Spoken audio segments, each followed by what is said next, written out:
lire un verset biblique. Nous allons lire le livre de Corinthiens, 2 Corinthiens, en son chapitre 2, le verset 14, excusez-moi. Il dit, « Grâce soit rendue à Dieu, qui nous a fait toujours triompher en Christ et qui répand par nous en tout lieu l'odeur de sa connaissance. » Au verset 15, il dit, « Nous sommes en effet pour Dieu la bonne odeur de Christ, parmi ceux qui sont sauvés et parmi ceux qui périssent. » Alléluia. En ce matin, le Seigneur nous fait la grâce encore de le connaître. Le Seigneur va encore distiller une bonne odeur à travers cette église, par sa parole. Il déclare que sa parole est une bonne odeur. Donc Dieu reconnaît uniquement le Christ comme cette bonne odeur de notre vie. Alléluia. C'est le Christ qui nous procure cette bonne odeur. Comme nous descendons au verset 16, il dit que cette bonne odeur procure, le Christ qui est cette bonne odeur, il procure la vie. Mais je me suis posé la question de savoir, lorsque nous n'avons pas cette bonne odeur qui est le Christ, qu'est-ce que nous avons donc?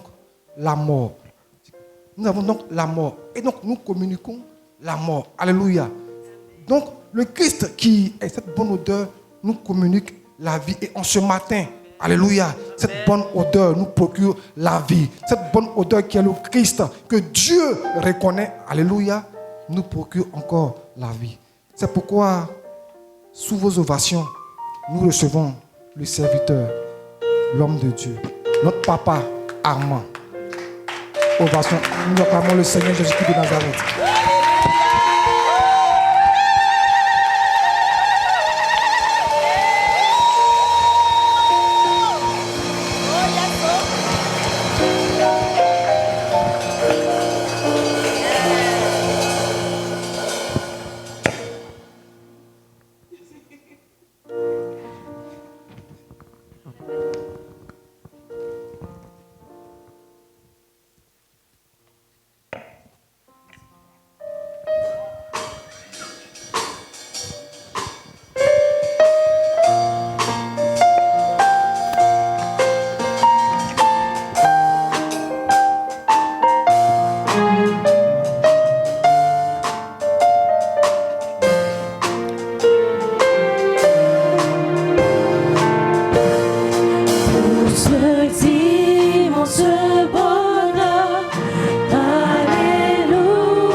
Alléluia. Alléluia. Alléluia. Nous allons continuer de donner des acclamations au groupe musical qui fait des merveilles. Merci au groupe musical. Alléluia. Bien-aimés, que la paix et la grâce du Seigneur Jésus-Christ soient avec vous.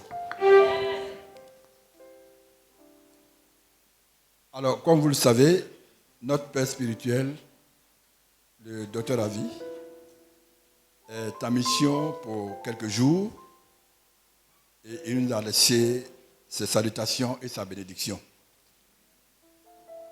En son absence, je me tiens devant vous avec humilité et responsabilité pour le représenter. Alors, ce matin, Dieu nous fait grâce de recevoir un frère, un ami, un serviteur de Dieu que nous aimons. Il n'est pas un étranger, mais un membre de la famille. Un canal choisi par Dieu pour nous apporter sa parole. Ouvrons donc nos cœurs et accueillons chaleureusement le pasteur David. Je vous demande de vous lever pour l'acclamer. Je vous demande de vous lever pour l'acclamer. Je vous demande de vous lever pour l'acclamer.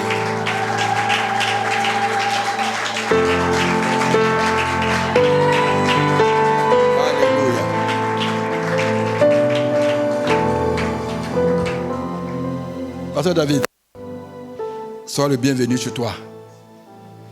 Merci pour ta disponibilité. Cette maison qui est grâce sur grâce t'ouvre ses bras et ses cœurs. Alors, laisse couler ce que Dieu t'a donné. Nous sommes prêts à recevoir.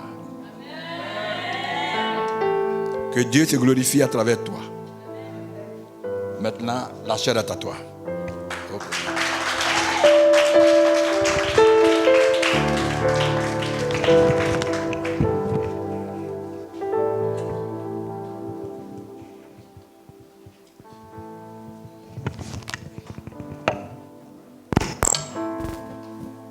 Amen. Parce que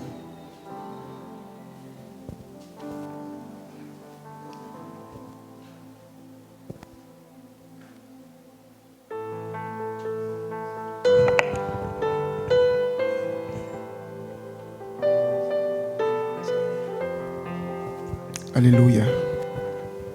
Est-ce que nous pouvons donner une onde d'acclamation à notre Dieu?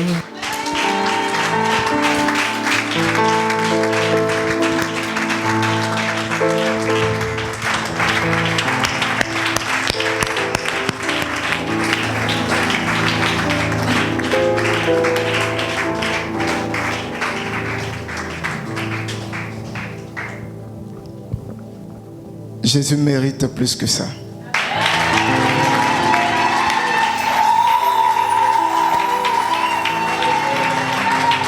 Alléluia. Amen. Nous sommes là à cause de lui, Jésus, la raison de notre existence. Nous sommes là à cause de lui, Jésus, la source de nos ressources. Nous sommes là à cause de lui, Jésus, l'homme qui est allé à la croix pour prendre notre place, devenir notre péché, notre malédiction. Nous sommes là à cause de lui. Alléluia. Que Dieu te bénisse, tu peux t'asseoir. Je suis très heureux d'être là avec vous et de partager ce temps et ce moment. C'est pour moi encore un honneur et une grâce de me présenter devant vous et sur la chair afin de partager avec vous la parole de notre Dieu. Je suis heureux d'être à l'église Grâce sur Grâce. Parce qu'à l'église Grâce sur Grâce, j'ai pleinement la liberté de pouvoir dire ce que le Seigneur me met à cœur de dire. Je n'ai aucune peur, aucune crainte, aucune contrainte. Parce qu'il y a certains endroits où je suis invité, je suis obligé de calculer les mots pour pouvoir les dire, pour ne pas qu'on puisse m'arracher le micro. Mais ici, je crois que je suis dans la maison du Seigneur Jésus-Christ. Et je crois que nous tous qui sommes amoureux de Jésus-Christ, nous serons ce matin bénis par la parole. Amen. Mes sincères condoléances à l'Église et à Papa Amand et à toute sa famille, et que Dieu vous fortifie dans cette épreuve douloureuse que vous êtes en train de traverser. Je crois que notre Dieu, qui est le Père par excellence, vous donnera la force de pouvoir traverser cette douloureuse épreuve. Il est du devoir des enfants d'enterrer leurs parents, pas des parents d'enterrer leur père. Pardon, les parents d'enterrer leurs enfants. Et je pense qu'avec l'accord de l'Église, nous allons tous tenir notre main, tendre notre main vers l'ancien et prier pour lui et sa famille, que Dieu les garde et que Dieu leur donne la force de pouvoir traverser cette circonstance. Nous prions le Seigneur. Merci Seigneur pour ton serviteur et pour toute sa famille dans l'ensemble.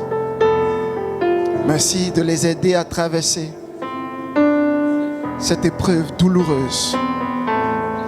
Merci d'apporter ta douceur, ton calme dans la famille Amand. Merci de les garder tout au long de toutes ces cérémonies. Merci de consoler toute la famille, de les fortifier et de les relever.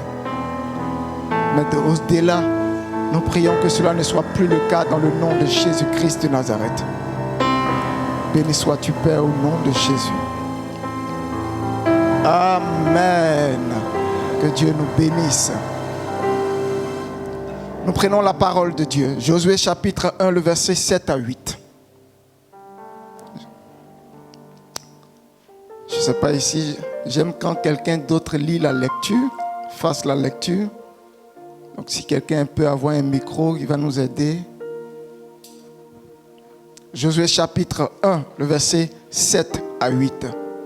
Alors ce matin, mon thème c'est vivre une vie en accord avec la parole de Dieu. Vivre une vie en accord avec la parole de Dieu. Ou vivre en accord avec la parole de Dieu. Jacques peut dire aussi pratiquer la parole de Dieu. Josué chapitre 1. À partir du verset 7 à 8. Nous pouvons aller, si quelqu'un veut. Ok. Fortifie-toi seulement et aie bon courage en agissant fidèlement selon toute la loi que Moïse, mon serviteur, t'a prescrite. Ne t'en détourne ni à droite ni à gauche, afin de réussir dans tout ce que tu entreprendras. Que ce livre de la loi ne s'éloigne point de ta bouche. Oui. Médite-le jour et nuit pour agir fidèlement selon tout ce qui est écrit. Car c'est alors que tu auras du succès dans tes entreprises, c'est alors que tu réussiras. Amen. Amen. Parole du Seigneur. Nous sommes ici dans le livre de Josué. Et Josué est celui qui a succédé Moïse. Josué a marché avec Moïse pendant un long moment et une longue période dans leur pèlerinage sur la voie ou la marche pour atteindre Canaan. Et au cours de chemin, Moïse, qui était celui qui guidait le peuple, est mort. Et Josué, qui marchait avec Moïse, avait vu Dieu travailler avec Moïse. Et il s'est trouvé que cela a créé de la tristesse parce qu'il voyait tous les défis qui se présentaient à lui. Alors Dieu dit à Josué de faire en sorte que tout ce que Moïse lui a dit soit exécuté. S'il veut atteindre la terre promise qui est Canaan. Et la Bible dit que dans le livre de Josué chapitre 1, le verset 8, que ce livre de la loi ne s'éloigne point de ta bouche. Lorsque vous voyez loi, pour nous qui sommes dans une église de grâce, ne voyez pas la loi comme les 10 commandements. Dans l'hébreu, c'est la Torah. Donc, c'est-à-dire tout le livre de la Torah, les différents livres qui étaient là à cette époque. Donc, que ce livre de la Torah ne s'éloigne point de ta bouche, médite-le jour et nuit.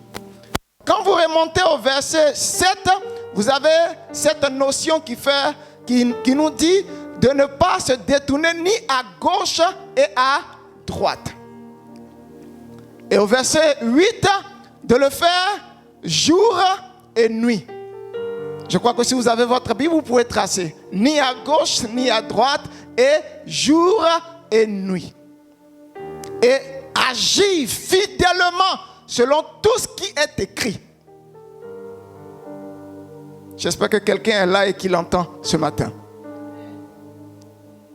Agir fidèlement selon tout ce qui est écrit. C'est pour cela que je parle de vivre en accord avec la parole de Dieu. Notre Dieu est un Dieu de parole. Notre Dieu est un Dieu qui se manifeste par la parole. Chaque fois que Dieu doit faire quelque chose, peu importe la chose, cela est toujours précédé de la parole. Pas d'autre chose, de la parole. Dieu et sa parole font un. Pour créer ce monde, Dieu n'a pas utilisé du marteau et tout ce que vous pouvez connaître. Il a parlé. Chaque fois qu'il doit faire quelque chose, il parle.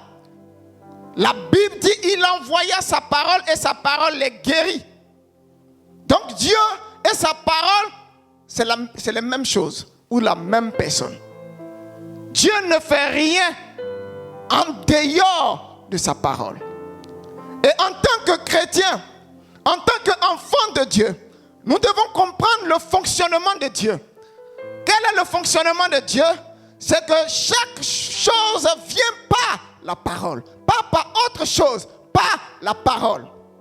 Et si nous sommes créés à l'image de Dieu, ça veut dire que toi et moi, il est de notre devoir de donner de l'importance et du crédit à la parole de Dieu, pas à autre chose. Dieu n'a pas parlé à Josué des miracles que Moïse a accomplis. Il ne lui a même pas parlé qu'il allait faire avec lui de grands prodiges. Tout ce qu'il lui a dit, c'est d'exécuter tout ce que Moïse lui a annoncé.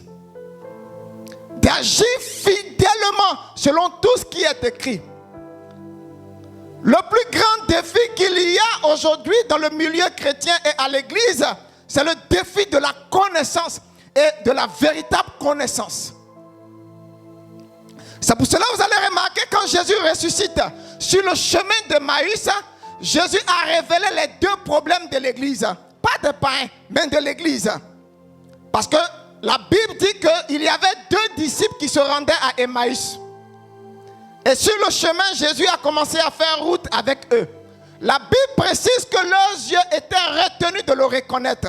Ça veut dire, Jésus a fait exprès que ses disciples ne puissent pas le reconnaître. Mais vous allez comprendre pourquoi. Et la Bible dit qu'en cours de chemin, Jésus a commencé à s'entretenir avec eux. Et lorsqu'ils ont fini de parler tout ce qu'ils pouvaient dire, Jésus leur a dit: « Oh homme sans intelligence, dont le cœur est lent à croire tout ce que les prophètes vous ont annoncé. » Voici les 2 défis que nous avons. L'ignorance et la mauvaise croyance. Parce que ces gars-là n'étaient pas des païens. La Bible précise des disciples. Ça veut dire des gens qui ont marché avec Jésus tout au long de son voyage sur la terre, qui étaient avec lui, qui l'ont vu faire tous ces miracles et tout ce que vous connaissez. Jésus dit, voici leur problème. Et c'est ça le problème de l'église. L'ignorance et la mauvaise croyance. Pourtant, ces 2 choses sont le résultat de l'information que tu as de Dieu. Ces 2 choses sont le résultat de ce que tu sais de la parole de Dieu. La parole de Dieu est la constitution du royaume des cieux. De la manière aujourd'hui, certains peuvent violer la constitution Dieu ne viole pas sa constitution. Dieu est tellement attaché à sa parole que Jésus pouvait dire que même un seul iota ne sera pas arraché de la parole de Dieu. Rien. Tout ce que Dieu a dit, c'est ce qu'il fait. Dieu ne fera rien dans notre vie en dehors de sa parole. Le danger que nous avons aujourd'hui dans nos églises, en majorité, nous pensons que notre Dieu est un Dieu d'hasard. Nous pensons que notre Dieu est celui qui accomplit des choses quand bon le semble. Non, notre Dieu est un Dieu qui agit selon sa parole, pas en dehors de sa parole. Alors ce matin où je veux aller avec toi, je veux t'amener à réaliser en tant que chrétien et chrétienne de ministère grâce sur grâce qu'il est de notre devoir non seulement de tomber amoureux de la parole de Dieu, de la méditer jour et nuit, d'être accroché à la parole. Parce qu'en dehors de cela, nous ne pouvons pas expérimenter les projets et le plan de Dieu dans notre vie. La parole. Regardez aujourd'hui comment la parole est réduite à rien aujourd'hui dans nos églises. Regardez aujourd'hui comment la parole n'a pas trop d'importance dans nos églises. Nous sommes amoureux de la louange, amoureux de l'adoration, amoureux des prières, avec fougue, avec vigueur. Nous sommes amoureux de tout ça. Mais quand il s'agit de la parole de Dieu, il y a un lassisme, une paresse. Pourtant, la Bible dit que ce livre de la loi ne s'éloigne point de ta bouche. Médite le jour et nuit. Afin de faire quoi? Agir fidèlement selon tout ce qui est écrit. Selon tout ce qui est écrit. Ta vie doit devenir ou doit être en accord avec la parole de Dieu. La parole de Dieu. Il est de notre devoir d'accorder plus d'importance à la parole de Dieu que toute autre chose. Et la lutte du diable dans notre époque aujourd'hui, c'est d'apporter plus de distraction afin de nous éloigner de la parole de Dieu. Son combat, c'est de créer plus de distraction afin que nous soyons éloignés de la parole de Dieu. Bien-aimés, Dieu ne fait rien sans sa parole. Une prière qui n'est pas basée sur la parole de Dieu est une prière qui a échoué d'avance. Pourquoi nos prières ne sont pas exaucées? Parce que nos prières ne s'appuient pas sur la parole de Dieu. La Bible dit, la parole de Dieu ne retourne point à lui sans avoir accompli son effet. Quelle est la parole que tu as ramenée à Dieu? Ce n'est pas nos pleurs qui changent les choses. C'est la parole de Dieu. La parole de Dieu. Vous allez voir que le jour que vous vous mettez à lire la Bible, pour certains, ils ont des migraines. Pour certains, ils sont fatigués. Ils sont épuisés. Ils n'ont pas l'envie de continuer. Pour certains, je ne comprends pas. Vous savez pourquoi il y a tout ce combat autour de la parole? Parce que le diable a peur que tu saches. Est-ce que vous le savez? J'ai lu un verset qui m'a choqué dans le livre de Luc chapitre 12. Luc chapitre 8, le verset 12. Vous allez comprendre quelque chose. Luc chapitre 8, le verset 12.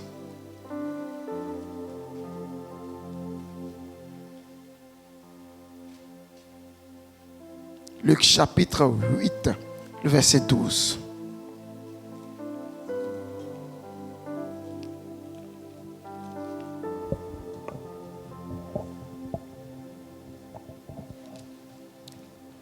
La Bible dit, ceux qui sont le long du chemin, ce sont ceux qui entendent. Puis le diable vient et enlève de leur cœur la parole, de peur qu'ils ne croient et soient sauvés. Qui a peur? Qui a peur? Je n'ai pas entendu, c'est quand toute l'assemblée va répondre que nous allons continuer. Qui a peur? Il a peur de quoi? On va reprendre, c'est écrit. Je reprends. Ceux qui sont le long du chemin, ce sont ceux qui entendent. Puis le diable vient et enlève de leur cœur la parole de peur qu'ils ne croient et soient sauvés. Alors qui a peur? On est tous d'accord ce matin que le texte nous dit que le diable a peur. Il a peur de quoi? Il a peur de quoi? De la parole, pas d'autre chose. Le diable n'a pas peur des jeûnes. Le diable n'a pas peur de la prière. La preuve en est, Jésus a jeûné combien de jours? 40 jours. Ça a empêché le diable d'aller l'attaquer? Non. Au contraire, il s'est plus armé à aller. Nous, on nous a appris que c'est nos jeûnes et nos prières qui influencent le diable. Non, ce n'est pas nos jeûnes et nos prières. Le diable a peur d'une personne qui a la révélation de la parole de Dieu. Son combat, sa lutte, c'est de t'empêcher d'être un homme de révélation, une femme de révélation. Sa lutte et son combat, c'est de t'éloigner de la parole de Dieu. De ne pas te donner cette force à pouvoir considérer tous les messages qui sortent ici. Parce qu'il sait que si tu as la parole, tu deviens un danger pour son royaume. Pourquoi il avait aussi peur de Jésus? Parce que Jésus était la parole incarnée. Le diable n'a pas peur de nos chaînes, n'a pas peur du fait qu'on vienne à l'église. Il n'a pas peur. La seule chose qui fait peur au diable, c'est le fait d'avoir la révélation de la parole et d'être attaché à la parole de Dieu. C'est la parole de Dieu qui peut l'arrêter. Dans nos familles, dans nos maisons, c'est la parole de Dieu. Et toutes les fois que nous ne donnons pas d'importance à la parole de Dieu dans notre vie, nous donnons la place au diable d'agir et de nous dominer. Jésus dit, vous connaîtrez la vérité. Mais avant de dire, vous connaîtrez la vérité, il dit, à ceux qui croient en lui, vous demeurez dans ma parole, pas autre ailleurs, pas dans la prière, pas dans les jeûnes. Je ne dis pas que toutes ces choses sont mauvaises, non. Mais si vous demeurez dans ma parole, vous connaîtrez la vérité et cette vérité vous rendra libre. Il y a des domaines dans notre vie où nous sommes encore dominés par l'œuvre des ténèbres. Pas que tu es possédé, non. Le diable influence parce que tu n'as pas la révélation dans ce domaine. Le type de parole qu'il te faut dans ce domaine, tu n'as pas. Quand tu as le type de révélation qu'il te faut dans le domaine, le diable perdra le pouvoir sur toi.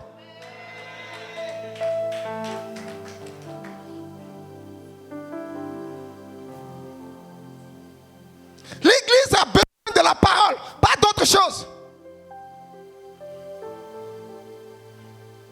L'église doit s'établir sur la parole. Les gens ont rejeté la parole. On veut aller dans des endroits où les gens vont nous dire qui est contre toi, quel est le sorcier qui est ton avenir. On veut des endroits comme ça. Tu vas voyager, tu vas prospérer. On veut les endroits comme ça. Pourtant, tu ne peux pas vivre la bénédiction de Dieu en dehors de sa parole. En dehors de sa parole. Pour chaque domaine de notre vie, Dieu nous a adressé une parole. Chaque domaine. Et c'est de notre devoir d'aller dans la parole de Dieu, d'écouter des enseignements qui vont nous habiliter, nous équiper pour répondre aux besoins dans le domaine de notre vie. Pas autre chose. Il est question de la parole de Dieu. Pas d'autre chose.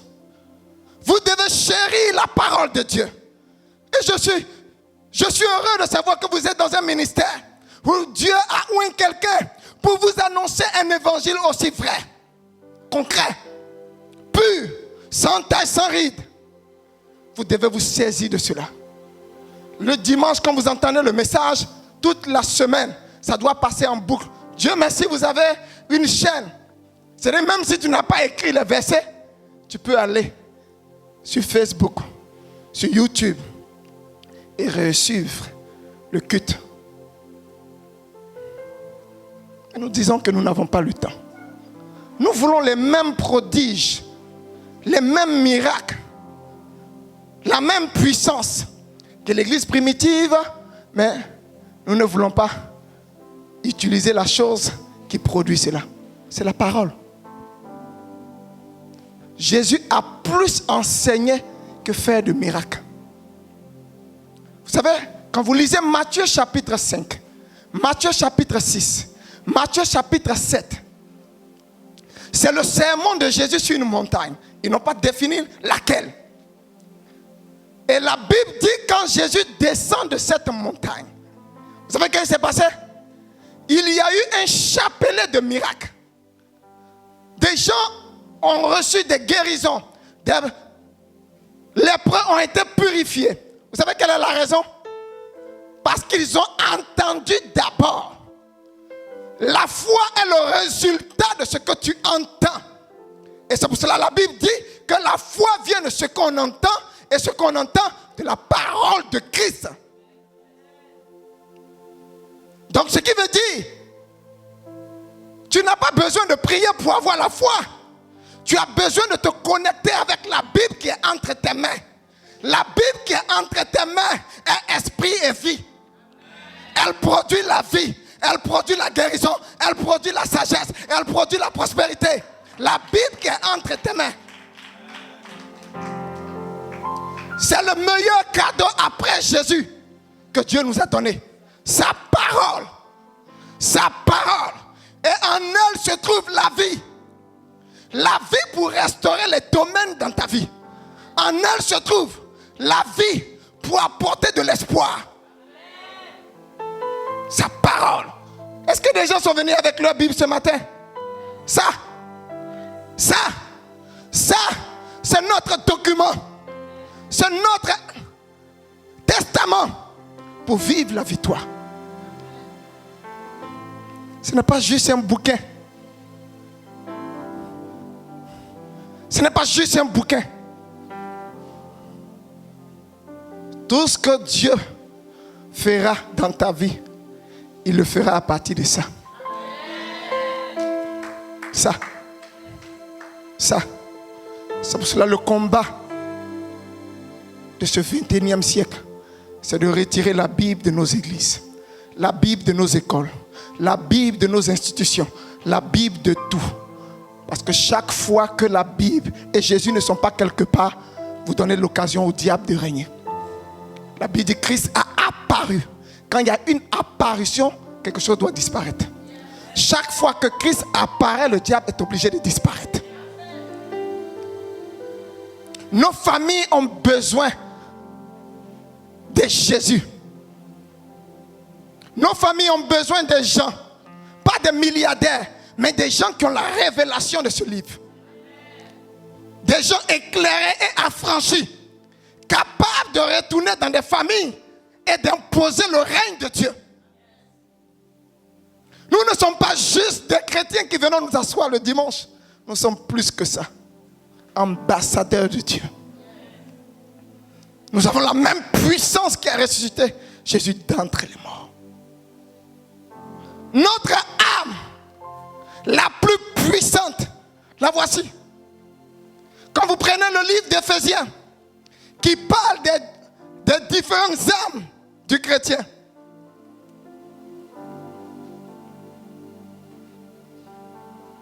prenez l'épée de l'esprit. Pourquoi?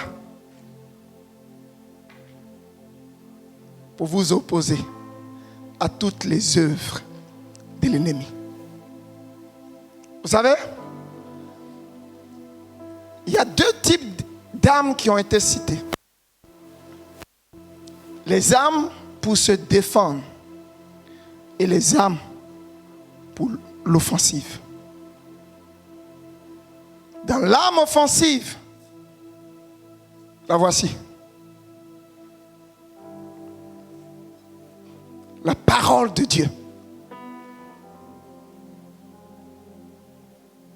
La seule manière d'arrêter le diable, c'est ça. Commencez à méditer la parole de Dieu, à donner de l'importance à la parole de Dieu dans votre vie. Vous deviendrez un danger pour le monde ennemi. Le verset dit, de peur. Il a peur que tu aies la parole. Il a peur que tu aies ça. De peur que tu croies et que tu sois sauvé.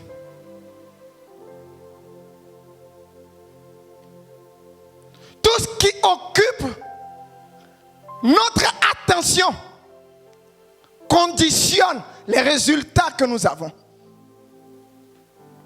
La Bible dit jour et nuit. Action continue. Je ne lis pas la Bible une fois par jour. Non. Nous lisons la Bible tous les jours. Tous les jours. Et chaque fois que nous le faisons, vous savez qu'est-ce qui se passe? Il y a une transformation qui se fait à l'intérieur de nous. Il y a une bombe qui est en train de se préparer à l'intérieur de nous. Plus que la bombe atomique, plus que la bombe nucléaire. Et lorsque cela se produit en toi, les paroles qui sortent également de ta bouche sont esprit et vie.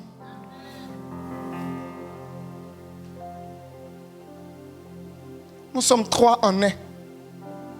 Une partie de nous, c'est la terre, la chair.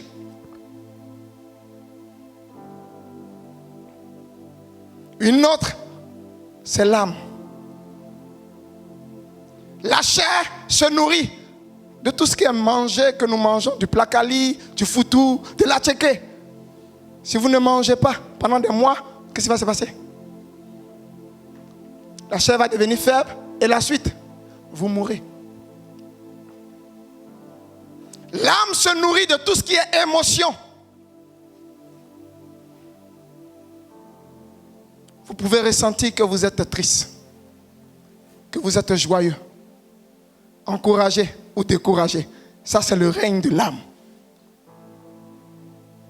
Et nous avons l'esprit. De quoi l'esprit se nourrit?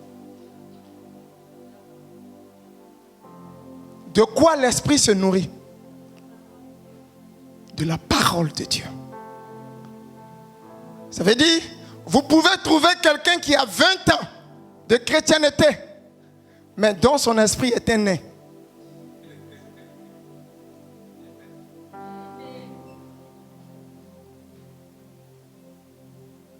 Son esprit est chétif. Vous savez quelle est la raison?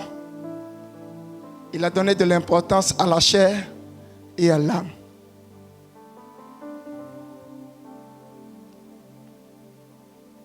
Ce matin, Dieu veut que sa parole soit la fondation de notre vie. La fondation de notre vie. Nous allons prendre un autre passage, Psaume chapitre 1, le verset 1 à 3. Psaume chapitre 1.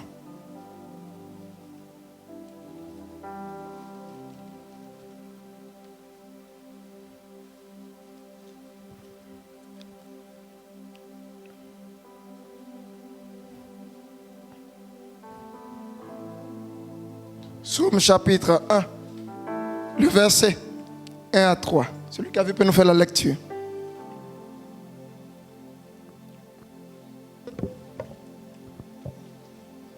Heureux l'homme qui ne marche pas selon le conseil des méchants. Heureux l'homme qui ne marche pas selon le conseil des méchants, Qui ne s'arrête pas sur la voie des pécheurs. qui ne s'arrête pas sur la voie des pécheurs, Et qui n'assied pas en compagnie des moqueurs. et qui ne s'assied pas en compagnie des moqueurs, Mais mais qui trouve son plaisir qui trouve son plaisir dans la loi de l'Éternel. dans la loi de l'Éternel. Et qui la médite jour et nuit. Vous voyez encore l'action? Jour et nuit. Et il est comme un arbre planté près d'un courant d'eau. Chaque fois que tu es dans la parole, tu te plantes dans une source intarissable, oui, Qui donne son fruit en sa saison. qui donne son fruit en sa saison Et dont le feuillage ne flétrit point. et dont le feuillage ne flétrit point. Lorsque vous voyez le feuillage, ça fait référence à notre santé. Chaque fois que vous voyez le feuillage dans la Bible, Ça fait référence à la santé. Donc celui qui médite la parole de Dieu aura une santé solide. Oui. Tout ce qu'il fait, Tout ce qu'il fait, lui réussit. encore, tout ce qu'il fait, lui réussit.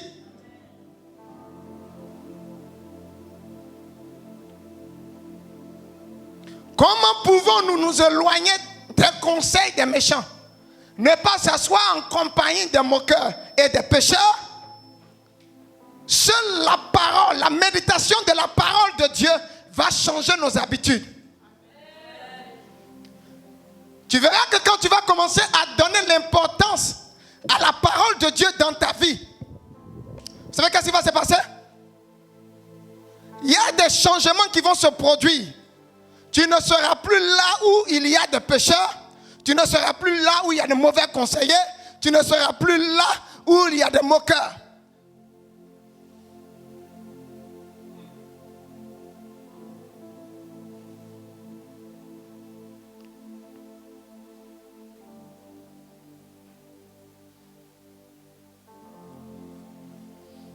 Un homme, une femme de parole est quelqu'un qu'on ne peut pas tromper. Hein? Dieu me dit que voici un problème qui va arriver. Tu dois me donner ta voiture. Tu peux faire ça à tout le monde, mais sauf à un homme de parole.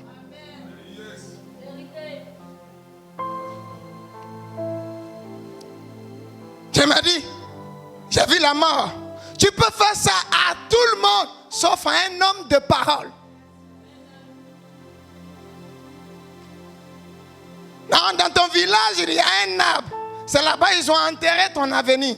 Tu peux faire ça à tout le monde, sauf à un homme de parole.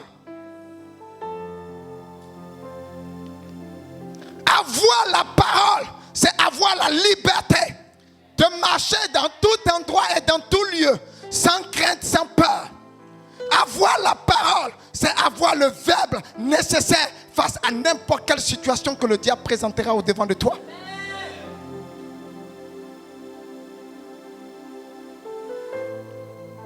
Au commencement était la parole. Par quoi commence ta vie? Par quoi commencent tes activités, ton entreprise, ton mariage, l'éducation de tes enfants? Si ce n'est pas par la parole, tu n'as pas créé quelque chose de solide. Parce que tout est sable mouvant. Tout. Celui qui a entendu la parole et qui l'a gardée, la Bible dit il est semblable à un homme qui a bâti sa maison sur le roc. Le roc, le vent, la tornade est arrivée, mais cette maison a demeuré. Pourquoi? Parce que cette maison est bâtie sur la parole. La vie chrétienne n'est pas bâtie sur la prophétie. La vie chrétienne n'est pas bâtie sur la prière, sur les jeûnes. La vie chrétienne n'est pas bâtie sur le fait de venir à l'église. La vie chrétienne est bâtie sur la parole. Jésus n'a rien fait qui n'a été annoncé. Il dit tout ce que je fais, c'est ce que je vois le Père faire. C'est ça, la parole. Jacques nous dit de pratiquer la parole de Dieu. Et le mot pratiquer ici, c'est le mot grec ginomai. Et ginomai veut dire être en accord, devenir. Ça veut dire quoi? Quand j'écoute la parole ou quand je lis la parole de Dieu, je dois chercher à devenir ce que j'ai entendu.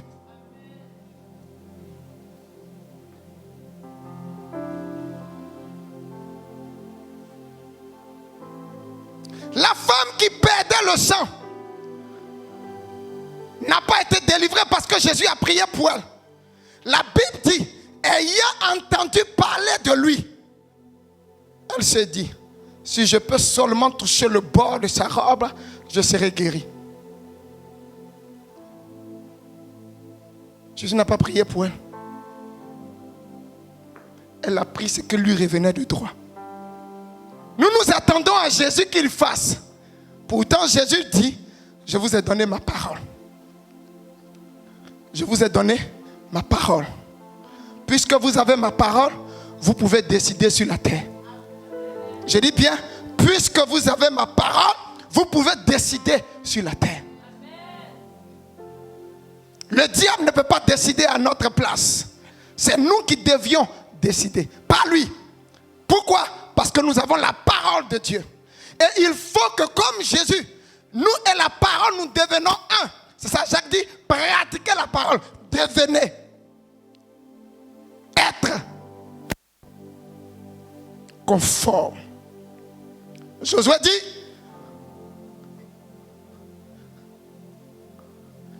afin de faire quoi?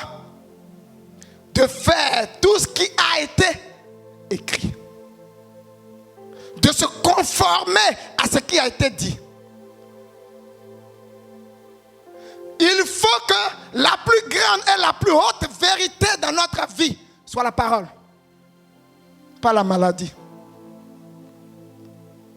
Un homme qui pratique la parole de Dieu, lorsque son corps dit tu es malade, il fera quoi? Il va choisir ce que son corps dit ou ce que la parole de Dieu dit. Mais je crois que la plupart du temps, nous faisons de Dieu un menteur et nous faisons de la vérité la maladie.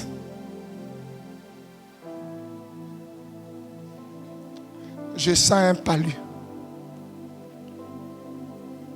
Je sens que j'ai tombé malade. De toute façon, je regarde. Je sens que ça ne va pas aller. Chaque fois que vous le faites, qu'est-ce qui se passe? Vous faites de Dieu un menteur. Entre ce que je ressens dans mon corps et ce que la parole de Dieu dit, quelle est la vérité qui doit primer? Quelle est la vérité qui doit être au-dessus? C'est ce que Dieu dit. Chaque fois que vous êtes un homme et une femme qui marchez selon ce que Dieu dit, alors il te sera fait selon ce que tu crois.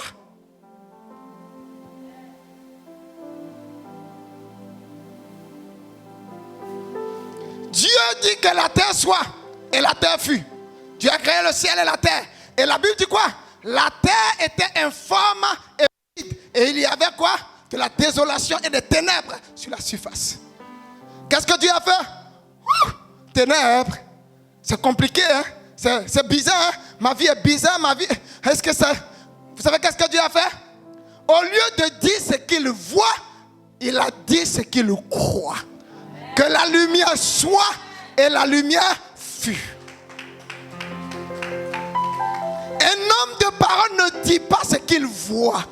Ton corps, ton compte en banque, la situation autour de toi dit échec, maladie et toutes sortes de choses. Mais un homme de parole ne va pas dire ce qu'il voit, mais il va dire ce qu'il croit. Et ce qu'il croit, ça doit être la parole de Dieu.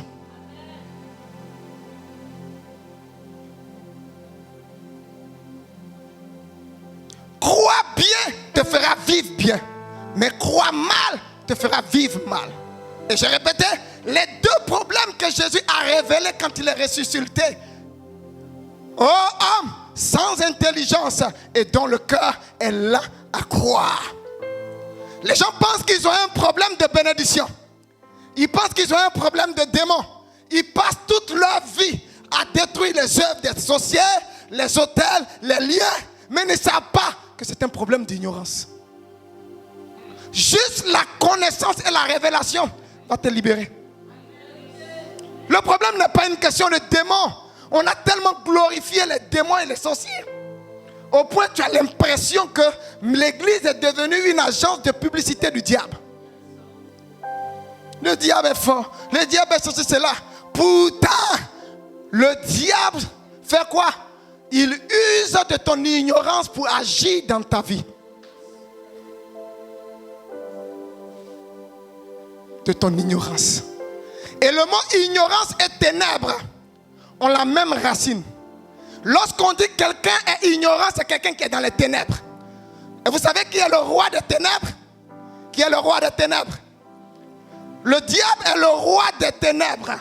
La seule manière pour que le diable puisse travailler dans la vie d'une personne, c'est qu'elle soit dans les ténèbres. Je vois à la maison. Lorsqu'il est tard et que vous éteignez la lumière, et qu'après, vous rentrez dans votre cuisine. Quand vous allumez la lumière, qu'est-ce qui se passe? Les souris, les cafards, des bandades partout. Ils font quoi? Ils cherchent les endroits sombres pour aller se réfugier. La Bible dit que la parole de Dieu est une lampe. Bien-aimé, tu n'as pas compris. La parole de Dieu est une lampe qui éclaire nos sentiers. Chaque fois que tu mets la parole de Dieu au centre de ta vie, tu mets la lumière pour chasser les ténèbres dans ta vie.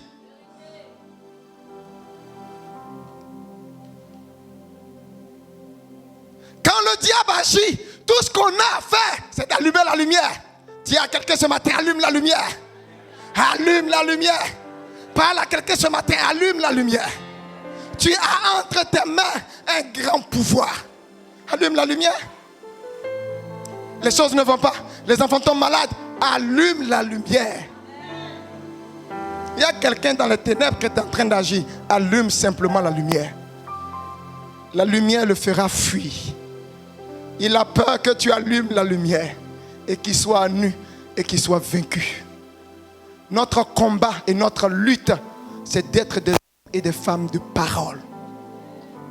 Le monde a besoin des hommes et des femmes de parole. Ton entreprise a besoin d'un homme de parole. De parole. De parole. Pas d'autre chose. De parole. Ta vie a besoin que tu sois planté dans la source intarissable qui est la parole de Dieu. Ta famille a besoin que tu aies la parole de Dieu pour que tu puisses t'arrêter et dire: j'interdis au diable de toucher aux membres de ma famille. Oui. Jésus veut que toi et moi nous comprenions que quand il est monté, il nous a demandé de le représenter. Quand Jésus était là, partout où il allait, la Bible faisait quoi? Il guérissait les malades, il ressuscitait les morts, il chassait les démons. C'est ça qui nous appelle. Nous devons régner dans nos familles. Et nous ne pouvons que régner avec la parole de Dieu. Pas autre chose, avec la parole de Dieu. Ce que je suis en train de vous dire, c'est quelque chose de plus difficile. Parce que c'est là-bas que le combat du diable est placé. C'est là-bas que la lutte du diable est placée. C'est quelque chose de difficile à faire. À se lever le matin et la première chose que tu as à faire, c'est d'aller dans la parole de Dieu. À terminer ta journée et la dernière chose que tu as à faire, la parole de Dieu. Mais en majorité, nous nous levons avec Facebook et nous dormons avec Facebook. Nous nous levons avec WhatsApp, nous dormons avec WhatsApp. Nous nous levons avec TikTok, nous dormons avec TikTok. Et nous voulons être des chrétiens matures. Nous voulons être des chrétiens mûrs. Nous voulons être des chrétiens qui dominent ce monde.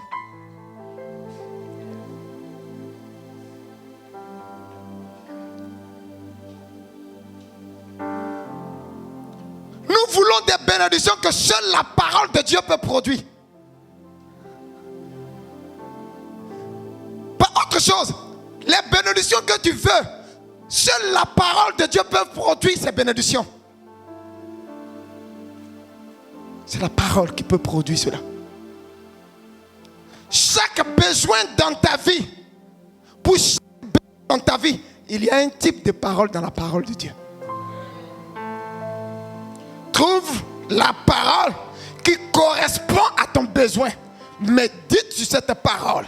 Déclare-la et tu verras, elle s'accomplira. Pourquoi Dieu a créé un tiers de nous avec la terre? Parce que tout ce qu'on jette dans une terre, elle fait quoi? Elle produit. Si vous avez une graine de maïs que vous déposez ici, 20 ans, 30 ans, elle ne produira rien. Mais dès l'instant qu'elle rentre en contact avec la terre, les semaines qui suivent, elle commence à germer.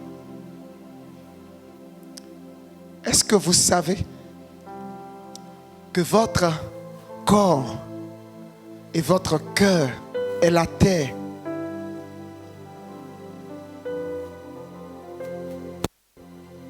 dois recevoir.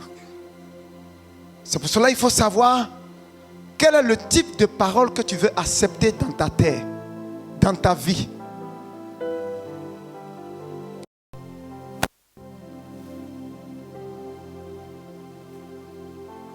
La vie et la mort sont au pouvoir de Dieu.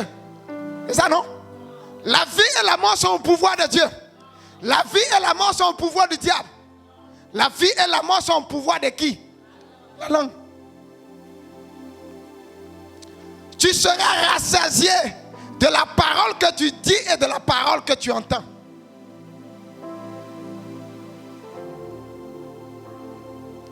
C'est pour cela que le salut est le résultat de ce que tu entends et de ce que tu confesses. Si tu crois dans ton cœur et si tu confesses de ta bouche, tu seras sauvé. Qu'est-ce que tu crois et qu'est-ce que tu dis? Des fois, ce qu'on croit et ce qu'on dit ne vont pas ensemble. Il ne peut pas avoir de salut. Selon le verset, c'est ce que tu crois et ce que tu dis qui produisent le salut. Le salut est le résultat de ce que tu entends et ce que tu dis. Qu'est-ce que tu dis et qu'est-ce que tu crois? Si les deux ne vont pas ensemble, il ne peut pas avoir de miracle. Beaucoup font de longues prières. Ils disent, mais ils ne croient pas. Croire.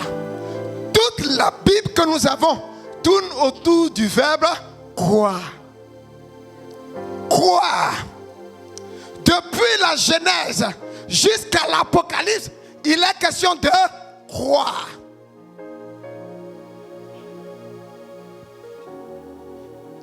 Le premier homme à qui Jésus a été prêché, c'est Adam. Au lieu de croire, il a rejeté le salut. Et cela, Moïse, qui a écrit le livre de Genèse, qui n'était pas là quand les événements se passaient, qui a reçu par vision et par d'autres moyens, la Bible dit qu'il a représenté cela par des images. La connaissance du bien et du mal et l'arbre de la vie éternelle. Vous croyez qu'il existe un arbre qui peut donner la vie? C'est à vous que je pose la question. Un arbre. Mais c'est que nous tous, on va aller se ravitailler. C'était une image que Moïse a utilisée. Vous savez, vous recevez souvent des rêves, non? Est-ce que vous expliquez tout ce que vous avez vu dans votre rêve littéralement? Maintenant, je vous pose la question. Ce Moïse qui a écrit Genèse, il était là quand les événements se passaient? Il a représenté Christ par l'arbre de vie. Et il a représenté ce qui sort de l'homme. Parce qu'il n'y a qu'en l'homme que se trouve le bien et le mal. Alors, la Bible dit que dans le jardin, l'arbre de vie était au centre. Le rôle de Adam et Ève, c'était de croire en Christ. Et le mot manger là fait référence à croire. Jésus a dit, ce n'est pas ce qui entre en l'homme qui le souille, mais c'est ce qui sort de lui.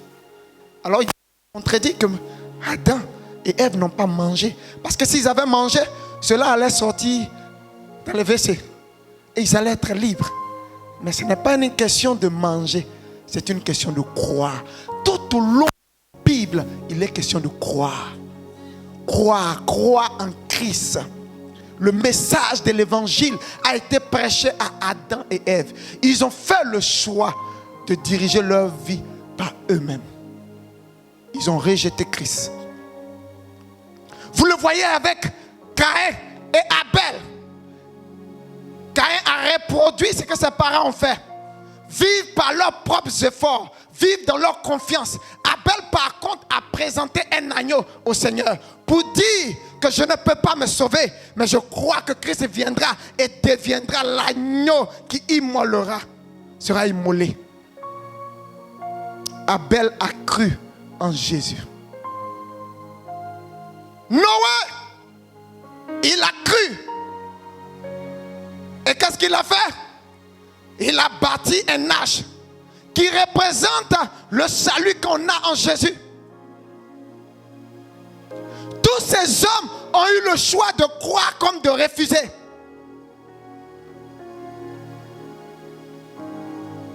À la tour de Babel, les hommes ont fait le choix d'être les propres dieux de leur vie. C'est ça. Vivre par la connaissance du bien et du mal. Vivre par ses efforts. Ils ont décidé de dire à Dieu qu'à partir d'aujourd'hui, nous voulons avoir un grand nom, nous voulons être dessus. Ils ont commencé la tour de Babel. Avec Abraham, nous voyons le projet de Dieu pour le salut de l'humanité. Tout l'évangile que vous avez dans le Nouveau Testament est expliqué dans l'histoire d'Abraham.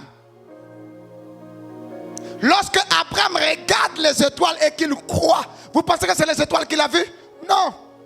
C'est pour cela que la Bible dit à la naissance de Jésus, les mages ont vu l'étoile briller. Cette même étoile que Abraham a vue, qui relatait l'histoire de Jésus. La Bible dit il a cru. Dieu a annoncé au travers des étoiles l'évangile, la parole. Abraham a cru et la Bible dit que cela lui fut compté à justice. Il est devenu juste, pas parce qu'il a regardé les étoiles, parce qu'au travers des étoiles, il a lu le message de Jésus. Lu le message de Jésus. Je peux vous continuer avec toute l'histoire de la Genèse.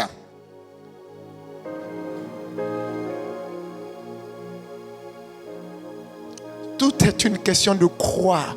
Et croire est le résultat de ce que tu entends. Vous avez trop entendu grâce sur grâce. Il est temps que ce que vous avez entendu, vous vous saisissez de cela.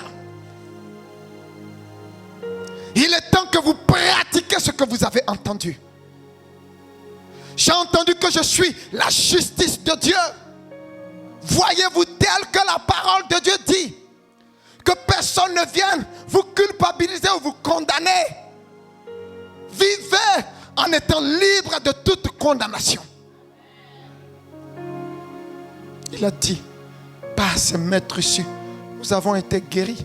Entre ce que le médecin dit et ce que Dieu dit, qui veux-tu écouter? Mais je crois que la majorité de nous écoutons ce que le médecin dit. Si vous partez voir le médecin qui vous dit aujourd'hui que vous avez un cancer, phase terminale, il vous reste quelques jours, qu'est-ce que vous allez faire? Vous allez croire ce qu'il dit ou croire ce que la parole de Dieu dit? Est-ce que vous savez que chacun de nous, chaque jour, face aux défis qui se présentent à nous, nous avons le choix de croire en la parole de Dieu ou de croire en nos circonstances. Et Dieu n'est pas le responsable de ce que nous croyons. Dieu n'est pas responsable de ce que tu crois. Dieu n'est pas responsable de ce que tu crois. Bien-aimé, je sais que c'est l'Esprit qui nous parle ce matin. Dieu veut que toi et moi, nous puissions être des hommes et des femmes de parole. Que nous ne puissions pas nous laisser distraire par quoi que ce soit. Il y a trop de distractions aujourd'hui dans le monde. Et cela parce que le diable sait que là où la parole de Dieu a de la place, il perd la bataille. Il perd la bataille. C'est pour cela toute sa lutte, son combat, c'est de nous éloigner de la parole de Dieu. Et s'il ne nous éloigne pas de la parole de Dieu, il va nous envoyer dans des ministères où on ne prêche pas la vérité. Vous savez, quand vous lisez l'histoire de Job, l'histoire de Job commence avec Satan. Mais dès que les amis de Job arrivent, Satan n'existe plus, il disparaît. Vous savez pourquoi? Ils ont remplacé Satan.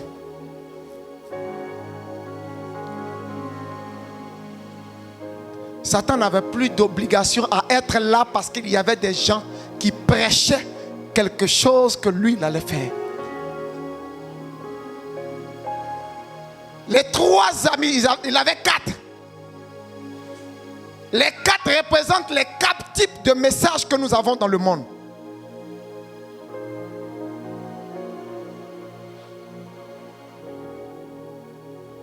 C'est pour cela que vous allez remarquer que quand ils viennent, on ne parle plus du diable.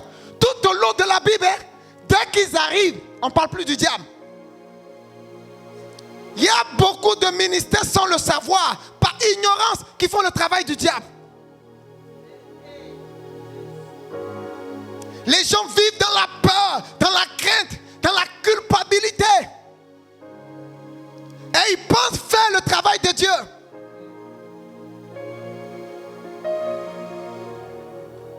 Les 3 types de messages. Le premier type de message qu'ils ont prêché. Je pense que si Dieu nous fait la grâce, on pourra parler pour une prochaine fois. La loi. Le deuxième type de message. Les expériences. Le troisième type de message. La tradition. Le quatrième. Eliud. C'est l'évangile, le vrai, qui est basé sur Christ. Et vous allez constater que quand ces 3 types de messages que je viens de citer précédemment sont prêchés dans une église, on va assister à l'orgueil, à la culpabilité, à la condamnation, à la faiblesse, à l'incapacité dans l'église.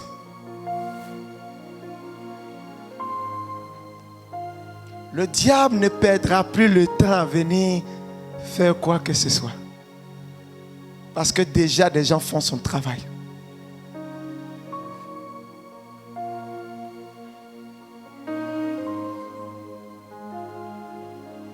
Sentez-vous béni par Dieu d'être sous un ministère.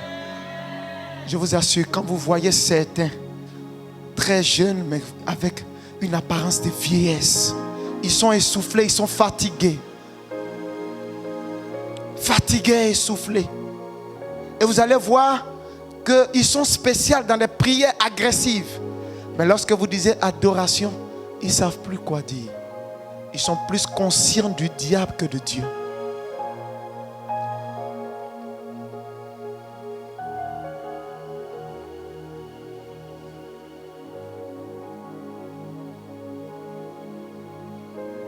Beaucoup de personnes souffrent. J'étais en voyage, je suis allé dans une église un dimanche où j'ai dit je vais aller partager le culte. Je ne me suis même pas présenté en tant que pasteur. Le message n'a duré que 20 minutes.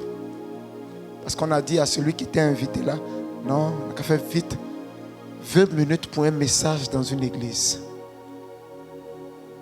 Pendant que vous avez fait tout ce tapage, je ne dis pas que la louange n'est pas bonne, mais vous avez passé plus de temps dans la louange. Parce qu'on vous a dit que Dieu siège dans la louange. Mais est-ce que vous savez c'est quoi la louange? La louange, ce n'est pas d'abord les pas, ce n'est pas la chanson. La louange, c'est la place que vous donnez à Dieu dans votre vie. C'est comme ça que vous allez voir dans l'histoire. Parce que lorsque vous prenez des mots, il est important de voir ce qu'on appelle la première fois où le mot a été prononcé dans la Bible. C'était dans l'histoire de Léa et de Jacob. Léa qui avait la capacité de donner des enfants, chaque fois qu'elle mettait un enfant au monde, elle avait pour un objectif que Jacob puisse l'aimer. Elle a fait Ruben pour que Jacob puisse l'aimer. Elle a fait Siméon pour que Jacob puisse l'aimer. Elle a fait Lévi pour que Jacob puisse l'aimer. Et lorsqu'elle est arrivée pour son 4e enfant, vous savez qu'est-ce qu'elle a dit? Cette fois-ci, je louerai l'Éternel. C'est ça que Judas ou Judas. Judas veut dire louange. Donc vous comprenez que la première fois où le mot louange a été prononcé dans la Bible était en rapport avec la place que Dieu avait dans la vie de ce couple. Toute la louange de Léa partait vers Jacob. Tous les enfants qu'elle a mis au monde, excepté Judas,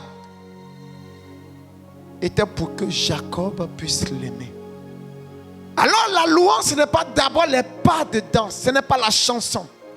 La louange, c'est la place que nous donnons à Jésus dans notre vie. Vous pouvez ne pas danser, chanter, mais le simple fait que votre vie tourne autour de Christ, vous êtes en train de louer.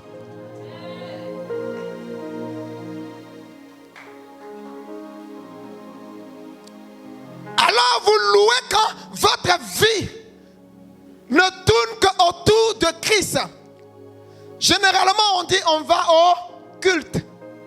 Mais le mot culte veut dire tourner autour de.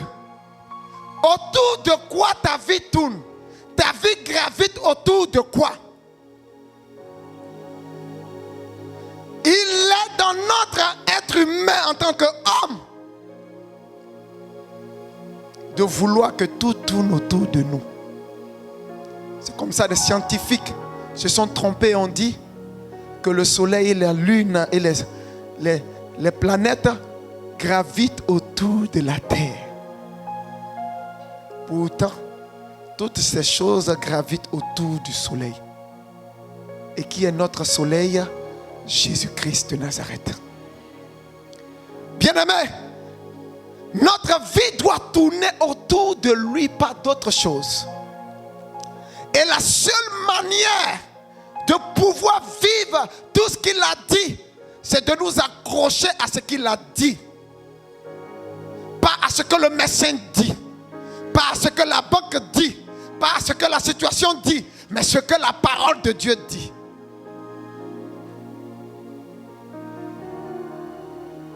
Si vous le faites, la Bible dit vous serez réellement libre.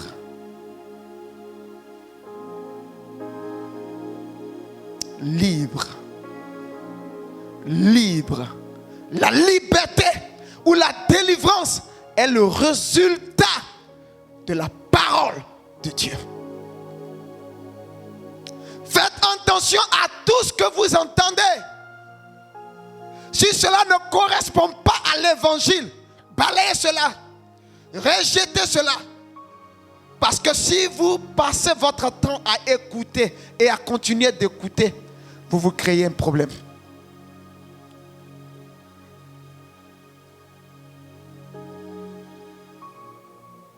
C'est pour cela en hébreu,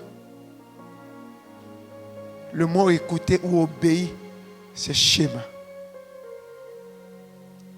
Vous savez ce que schéma veut dire?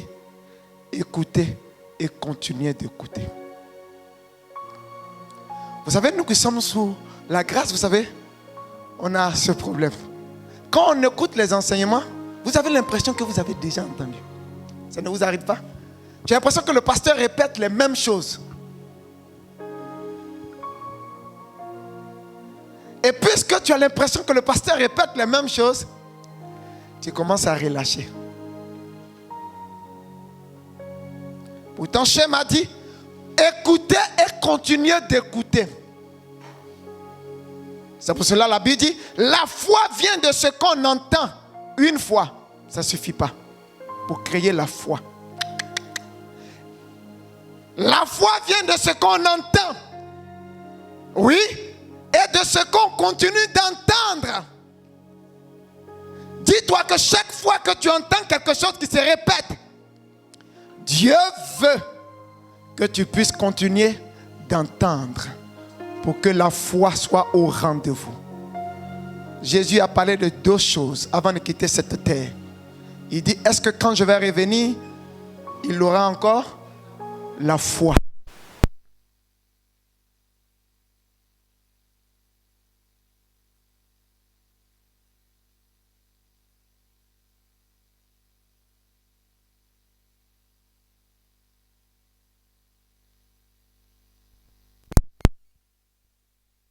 Est vrai, parce que l'évangile produit la foi et l'évangile produit dans notre cœur l'amour, la reconnaissance.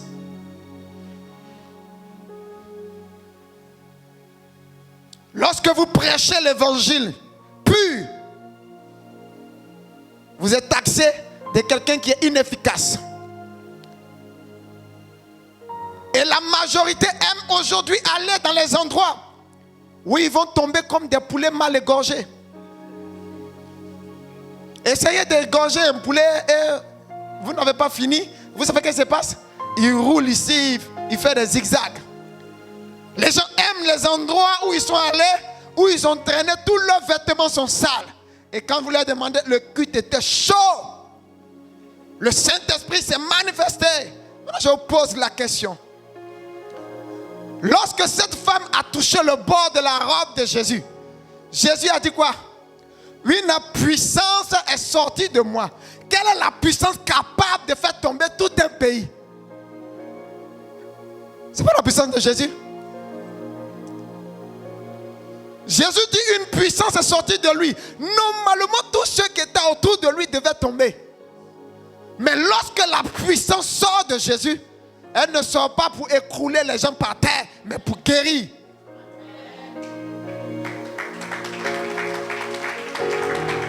Pour guérir. Personne n'est tombé. Personne. Mais elle a été guérie.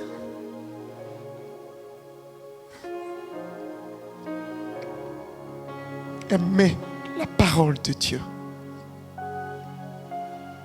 Chérissez la parole de Dieu. Vous allez vivre longtemps. Vous voulez vivre longtemps? Ça ne dépend pas de Dieu. Ça ne dépend pas du diable. Ça dépend de ce que vous croyez et ce que vous dites. Je le répète. Vivre longtemps ne dépend pas de Dieu ni du diable. Ça dépend de ce que vous croyez et de ce que vous dites. Le médecin ne doit pas avoir le dernier mot dans votre vie. Il n'est pas infaillible. Il se trompe même en majorité. Et confier toute sa vie à un médecin et ce qu'il dit, c'est entraîner votre vie à la dérive. Si vous commencez à mettre la parole de Dieu au-dessus de tout, le médecin peut dire, mais qu'est-ce que Dieu dit? Parce que Dieu dit toujours. Qu'est-ce que Dieu dit de ta situation? Qu'est-ce que Dieu a dit de cette situation que tu traverses? Si ce que Dieu a dit ne devient pas la seule vérité, tu fais de lui un menteur.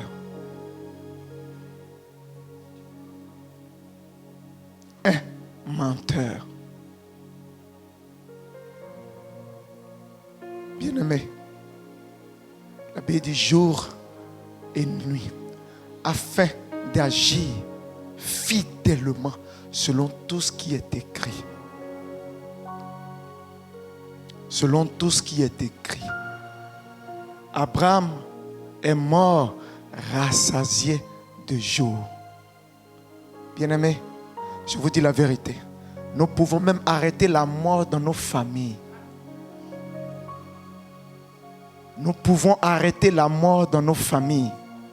Parce que nous représentons Jésus sur cette terre.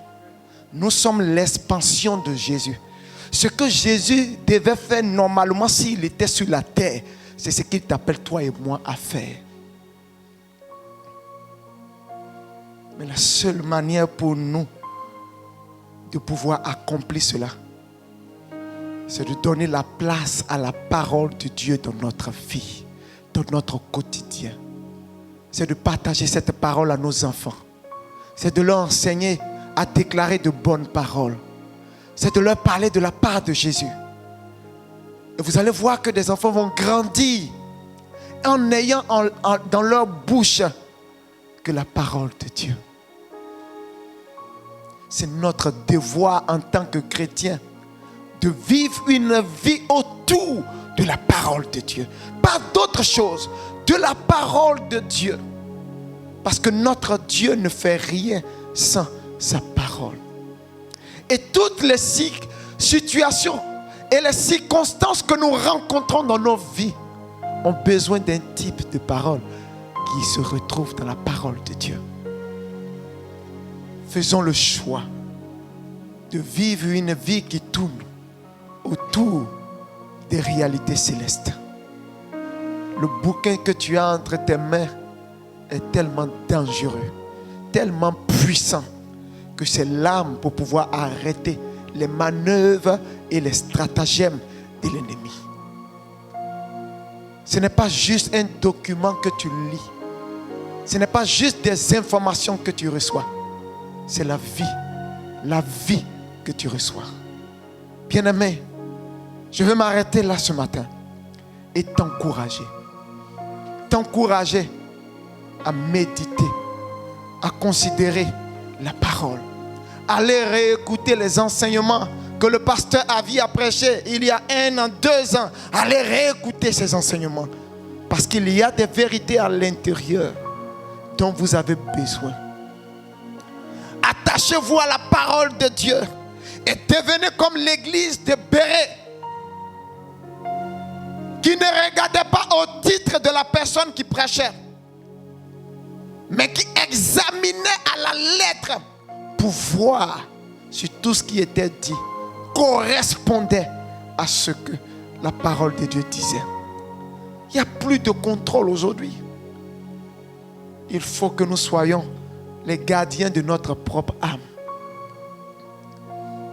Il faut que nous veillions à ce que nous écoutons. Si quelque chose ne correspond pas, il est de votre devoir de le rejeter. S'il y a quelque chose que vous ne comprenez pas, il est votre devoir de poser des questions.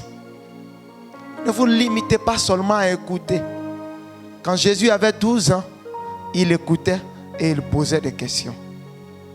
Il y a un temps où on écoute et on pose des questions, et il y a un temps où on va annoncer ce qu'on a reçu. À quelle étape es-tu ce matin?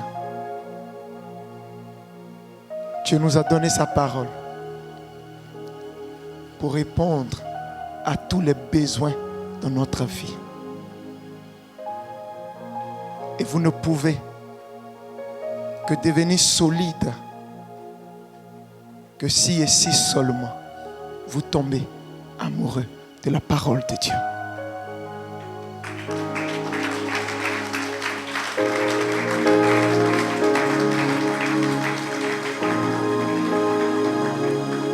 Tu vas prier le Seigneur ce matin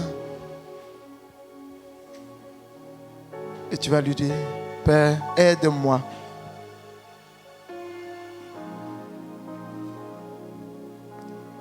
à donner de la place de choix à ta parole. Élève la voix et prie le Seigneur.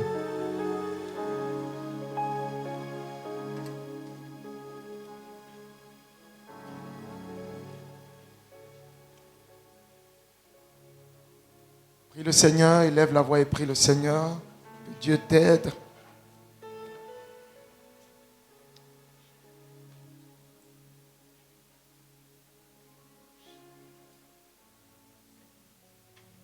Je sais que la Bible est vraie.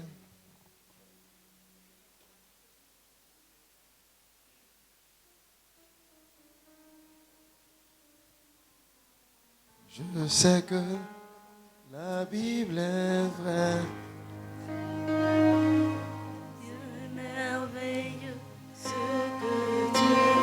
Ce que Dieu fait, son précieux livre est toujours vrai, quand on y croit, il répondra, c'est merveilleux ce que Dieu fait, c'est merveilleux ce que Dieu fait,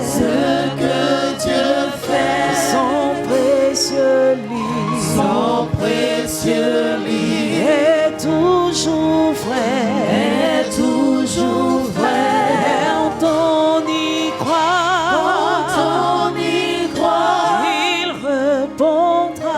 il répondra, c'est merveilleux ce que Dieu fait. Oui, moi je sais que la Bible est vraie.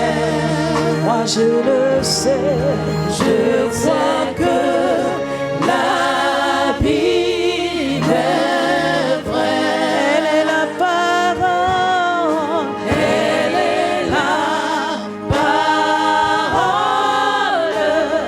du Seigneur. Je la serre dans mon cœur. Moi je crois que la Bible est vraie. Je crois que la Bible est vraie. Elle est la parole. Elle est la parole du Seigneur. Je la serre dans mon cœur. Je prie que la parole soit vraie et réelle dans ta vie au nom de Jésus. Je prie que ton cœur soit accessible, favorable à la parole de Dieu. Je prie que Dieu souffle un vent pour que nous puissions tomber amoureux de sa parole. Je prie que la parole devienne la plus haute vérité dans notre vie, dans le nom de Jésus. Je vous recommande à la grâce de Dieu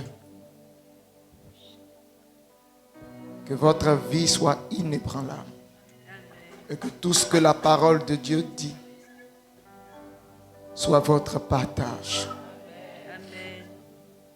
Que plus rien ne vous arrête à explorer les merveilles de la parole de Dieu, à écouter des enseignements oints.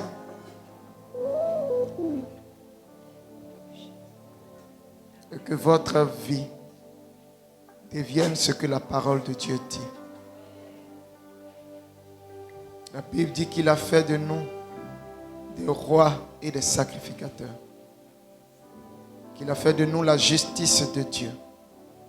Que nous sommes saints, sans tache, irrépréhensibles et irréprochables. Qu'il n'y a plus de condamnation pour nous qui sommes en Jésus-Christ. Qui nous a bénis de toutes sortes de bénédictions dans les lieux célestes en Jésus-Christ. Que nous sommes inébranlables et que toute âme forgée contre nous est sans effet. Que toute langue qui s'est levée contre nous en jugement, nous la condamnons. Il a fait de nous des héritiers et des co-héritiers avec Christ.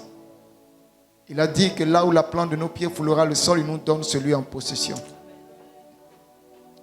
Qu'à compter de cet instant, il y ait des hommes et des femmes à la nature de Jésus qui s'élèvent dans cette église et qui partent régner dans leur famille, dans leur quartier, dans leur ville, dans leur pays, dans le nom de Jésus. Que plus rien ne puisse t'arrêter et te distraire. Que la parole de Dieu et toi, vous deveniez un. Telle est ma prière pour vous. Et que la vie soit le partage de cette église. Que les gens vivent rassasiés de jour et en bonne santé. Que les paroles qui ne correspondent pas à la parole de Dieu soient condamnées dans nos différentes vies dans le nom de Jésus. Mais que ce que Dieu dit s'accomplisse dans notre vie. Demeurez et restez bénis au nom de Jésus. Amen.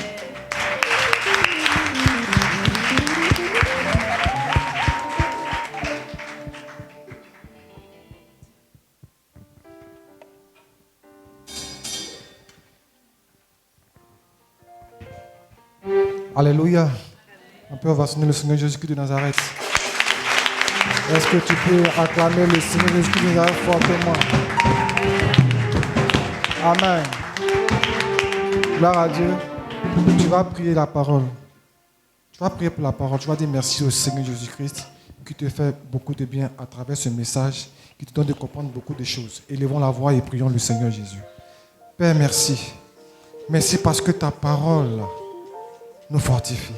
Merci parce que ta présence, Seigneur, à travers ta parole, fait beaucoup de bien. Merci de ce que, mon Dieu, mon roi, Tu nous donnes de comprendre beaucoup de choses à travers ce message de ton serviteur. Merci Seigneur. Merci pour ta grâce à travers ce message. Au nom puissant de Jésus-Christ de Nazareth. Amen. Amen.